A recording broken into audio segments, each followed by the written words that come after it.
I think it shows really poor judgment for the president to perform the way he does, particularly with tweets, but not just with his tweets. Words matter. The only war that's worse than one that's intended is one that's unintended. This is not a game. This is not about, can I puff my chest out bigger than your chest? Welcome back to Hardball. That was former Vice President Joe Biden reacting to President Trump's tweet last night, taunting the North Korean leader. On Monday, Kim Jong-un said the, quote, nuclear button is always on his desk. Trump then responded, I, too, have a nuclear button, but it is a much bigger and more powerful one than his, and my button works.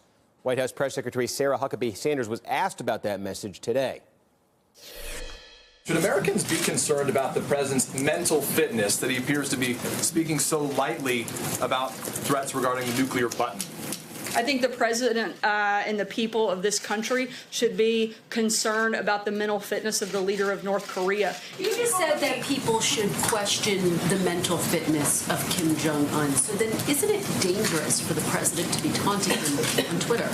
I don't think that it's taunting to stand up for the people of this country. I think what's dangerous is to ignore the continued threats. If the previous administration had done anything and dealt with North Korea, dealt with Iran, instead of sitting by and doing nothing, we wouldn't have to clean up their mess now.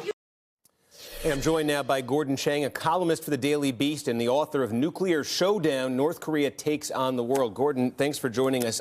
Look, that tweet, I got the button, mine is bigger. It is in response to something from the North Korean leader said. I think the question, sort of the bottom line question people looking at that is, do you think that is, and do you see that as a strategic tweet on Trump's part or an impulsive tweet?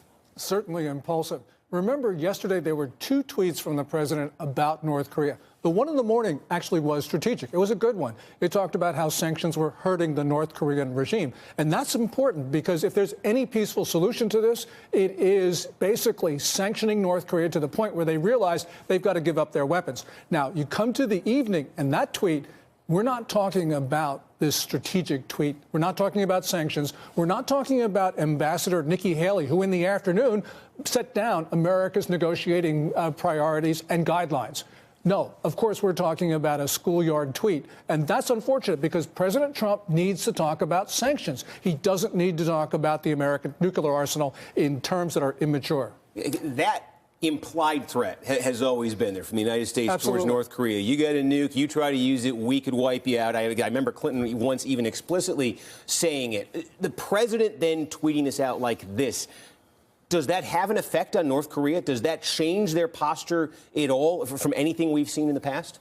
Well, Kim Jong-un probably liked that tweet because what it did was it put him on the same level as the president of the United States. And yes, it is a juvenile fight, but nonetheless, they see themselves as equal to us now. That's really wrong. You know, we can prevent that. That's within our control. We've let that happen. Now, of course, Kim Jong-un right now is at a very sensitive point. He's trying to drive this wedge between the United States and South Korea, but also between the United States and China and the United States and Russia, trying to make himself appear to be the mature person in this drama. And so far, he's succeeding. Now, President Trump can change that narrative, but he's got to work at it now. All right. Well, some of Donald Trump's past comments about nuclear weapons have raised questions about his views on the most dangerous weapons in the world. He called on the U.S. to, quote, strengthen and expand its nuclear capability. He told MSNBC's Mika Brzezinski that he's willing to engage in an arms race. This past summer, he warned Kim Jong-un, quote, military solutions are now fully in place, locked and loaded, should North Korea act unwisely. And here's what he said during the campaign in March of 2016. So you have no problem Japan, South Korea having nuclear weapons? At some point, we have to say, you know what? We're better off if Japan protects itself against this maniac in North Korea. We're better off, frankly, if South Korea is going to start to protect itself. Nuclear should be off the table.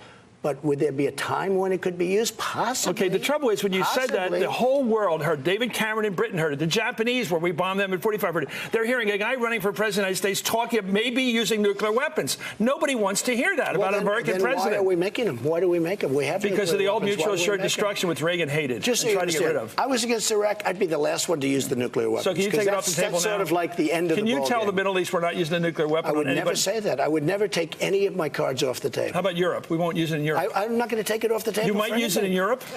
No, I don't think so. But well, I'm not just taking, say it. I'll never use a nuclear weapon in Europe. I am not taking cards off the table. That seems to be, if you can discern from that a sort of a policy logic, it seems to be I won't take anything off the table because that would weaken me somehow. What do you make of that?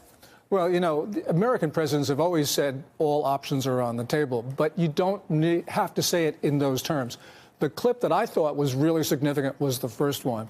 Goes back to March of last year, where you had basically Trump saying, we're willing to walk away from South Korea and Japan. They can develop their own arsenals. That's the point where China really started to get on board with Trump because they thought, oh, the U.S. was leaving. Now, of course, American policy since President Trump took oath of office, it's the same as it was before. But nonetheless, that unnerved our allies in two critical capitals, Seoul and Tokyo. Very quickly, there's a report today that the South and North, South Korea and North Korea, divided at that 30th parallel, have reopened a sensitive hotline in that demilitarized zone.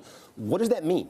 Well, it means that North Korea wants South Korean money because the sanctions are hurting. In Kim Jong-un's New Year's address, he actually hinted at that. And one point actually came out and said it, that sanctions are an existential threat to his state.